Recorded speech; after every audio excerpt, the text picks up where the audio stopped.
Hello YouTubers, welcome back to GQ Auto Diagnostics and Repair, where my job is to save you money.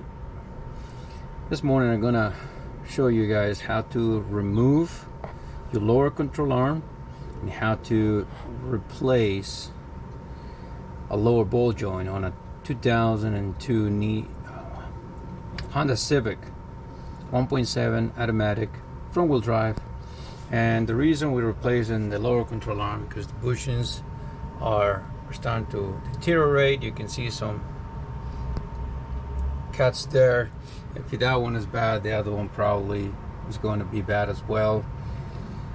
And the lower ball joint here, the boot is already torn, so we gotta replace that. So anyhow, let's get into the video. A couple of things we have to make sure we remove the caliper, because for the lower ball joint we have to, it's attached to the steering knuckle, the spindle, whatever you want to call it. Okay, both are correct. So you're gonna need a 17mm socket to remove the caliper with the bracket. We're gonna remove it together. Okay, so we can remove the rotor. We have to disconnect the hose so we can hang the caliper from the struts, so that way the hose doesn't get any stress and potentially damage the hose. The hose looks good. I don't see any cuts here, so we're gonna leave that alone. Then we're gonna start getting into removing the bolts, the nut, and the bottom one. Okay, so let's start with the caliper really quick. So here, okay, hopefully you guys can see. Let's see, yeah, I think right there will be good. Okay, 17mm.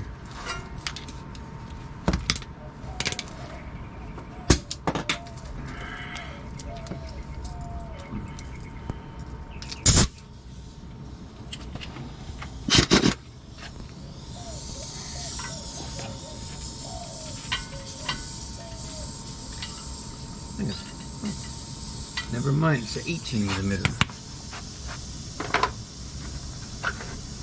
See.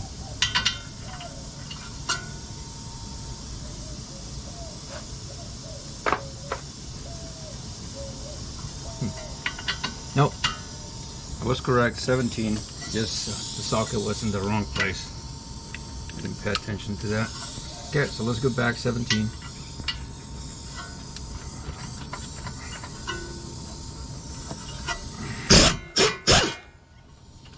One.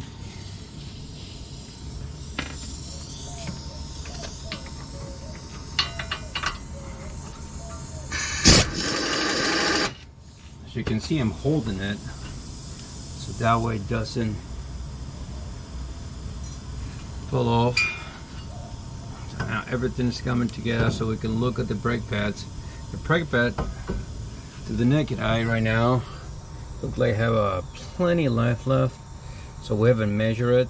So it's always a good practice to measure it, to know exactly how many millimeter do you have and compare to the manufacturer specification. Alright, so very, very important there. And right here I'm using a part of a piece of a hanger so we can use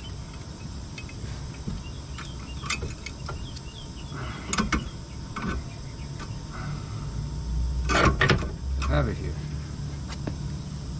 That's number one. Next, those two bolts are the same length, so you don't have to worry about which one goes where. Just keep that in mind. The next thing, we're going to use a 12mm socket to remove the bolt for the brake line.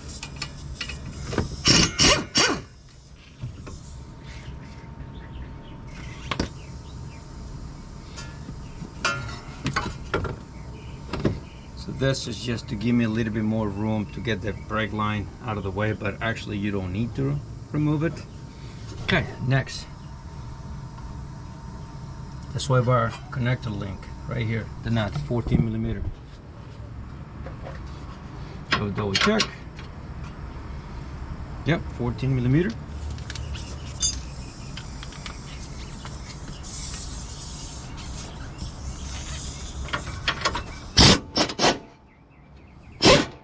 Now here, it's always a good practice to lift the other side of the vehicle. Okay, so that way all that pressure that the sway bar has, because the vehicle is twist, is going to transfer to this side.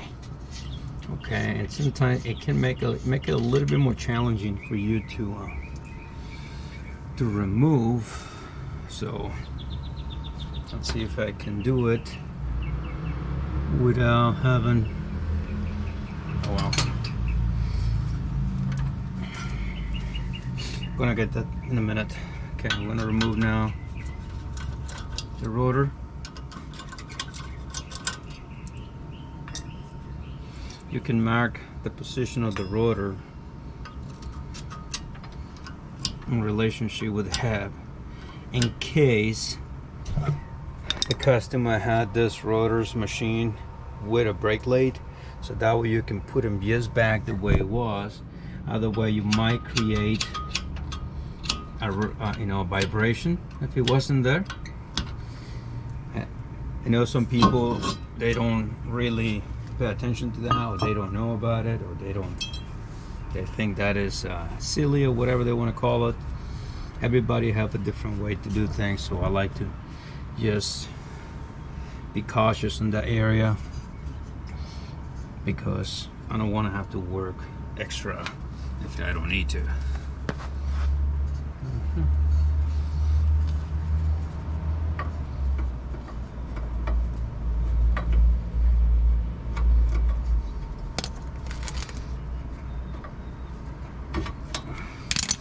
Is the clip. You can lift it, push it in towards the back, lift it, and pull it straight. Don't lose it. That's 17, I think. Yep, 17. Now this is when I use, make it a little longer on this side.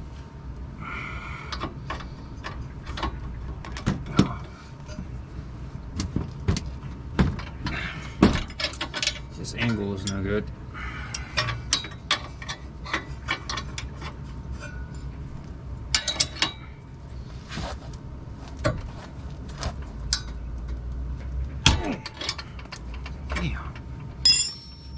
The reason I'm using this because I don't want to go chase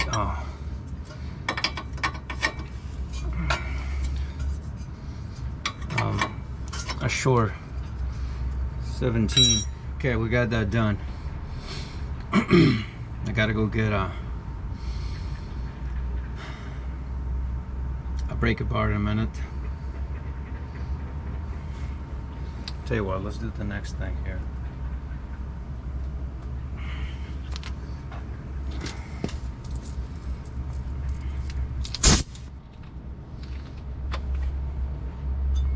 Okay, I'm gonna loosen them up.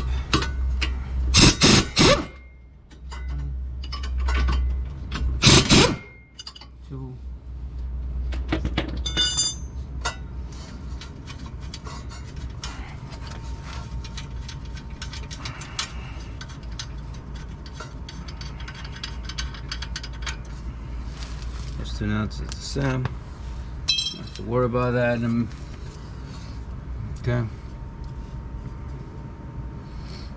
Okay. Let me do that. I'll be right back. 2 different size breaker bar here. Let's see if I can put it there. I'm gonna come here on the top, put it there, press it, and it's done. Okay. Easy. Okay. I'm gonna do it this way.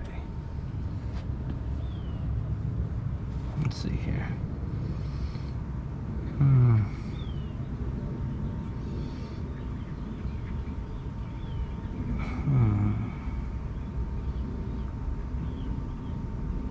There are 2 ways to do this. You have the tool, and you can break it loose. You can hit it with a hammer. Right now, I don't feel like hitting it with a hammer at this moment. So,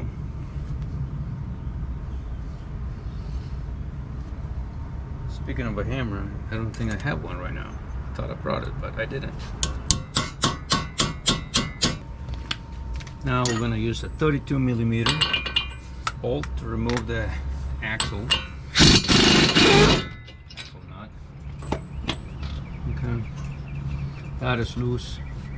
Next thing, we're gonna use this tool, install it here. Let's see if how this thing work for us.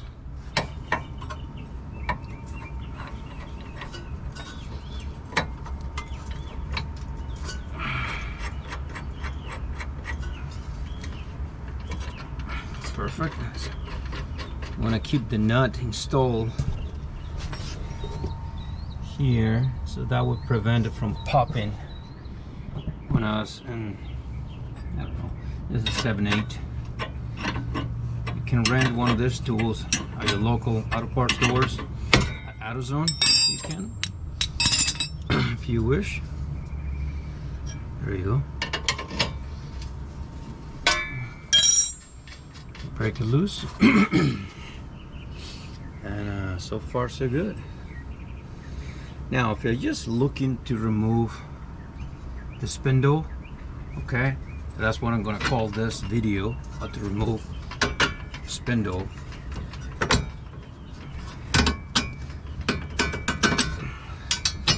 That's what I will do. These two bolts are the same length, so you don't have to worry about it. Now here you want to make sure you push the axle in, because sometimes the axle can get stuck, build up a little bit of rust on the bearing here inside, and it can pull the axle from the transmission, and you don't want the axle, any part of the axle, to come apart, like stretching the axle, the bearing out of the housing per se. Sometimes you can put it, sometimes you cannot, sometimes the bearing can come out, depending the age of the axle, and you put it back, you force it in, and it started vibrating. Then you need to get a new axle. You cannot call the customer and say, well, now you need an axle. Guess what? Customers going to say, no, it was not like that before. And guess what? We have to pay for it. And this right here is how you remove your steering knuckle. And here, I don't know if it can be cut on camera, but this ball joint, you have a lot of play. And when you check it, when you have the tire, you can grab it 12 o'clock and 6 o'clock, your hands, and move it, and I can feel it. But the ball joint is already too much play in this, okay? So this goes just press in.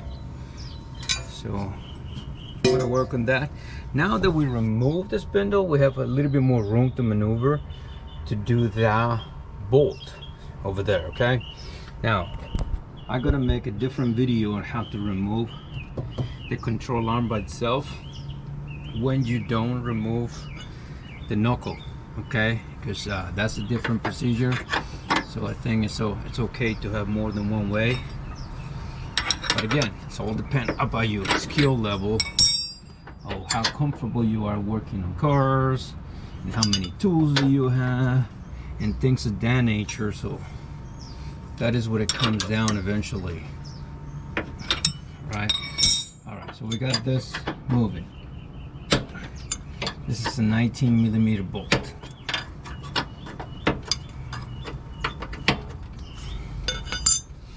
You know what, let's do one thing here, because there's no point to be taking extra time. Now it's another 19mm. Okay. Now we're gonna leave that one there, because I don't remember if we both are the same length or just one is longer than the other one, and I don't want to confuse both of them.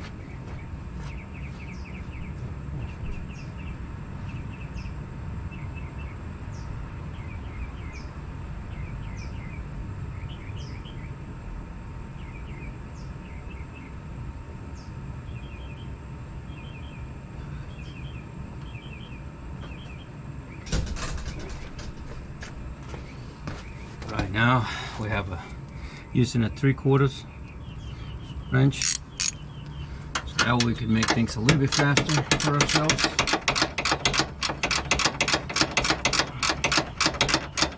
And like I said,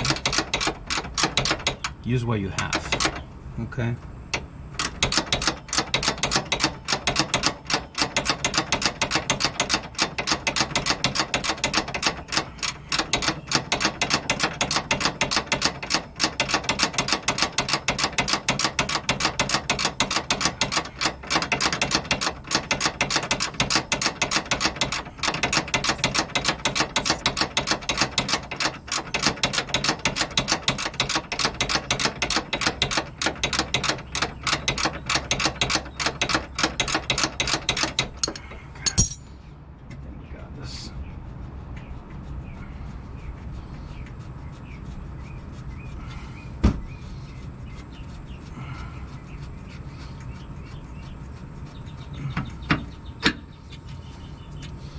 Lift this a little, and now we can compare both of them.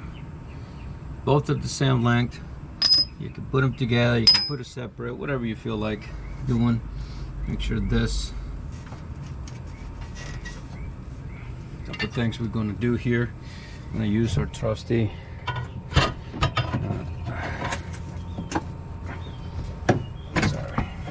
press. And ta-da!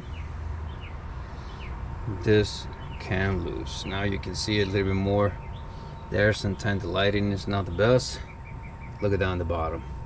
It's definitely more deteriorated here on the bottom than it was from the top. See? So what this will do, every time or when you come to a stop, you can feel like a thunk on the suspension in front of the car, because now you have quite a bit of movement that's not supposed to be there because of that. All right, okay guys, well, I hope you liked the video so far. This one is how to remove this part.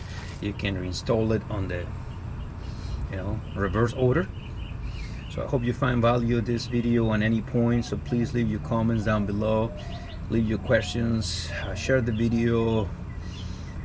And once again, please consider subscribing to the channel. I do appreciate it. We have almost 8,500 subscribers, which is awesome. I really want to get 10,000 hopefully before this end of the year. I would like to hit that number or more, but again, can't do it without you guys. And as always, do your best, forget the rest. God bless, and I will see you in the next video. Later.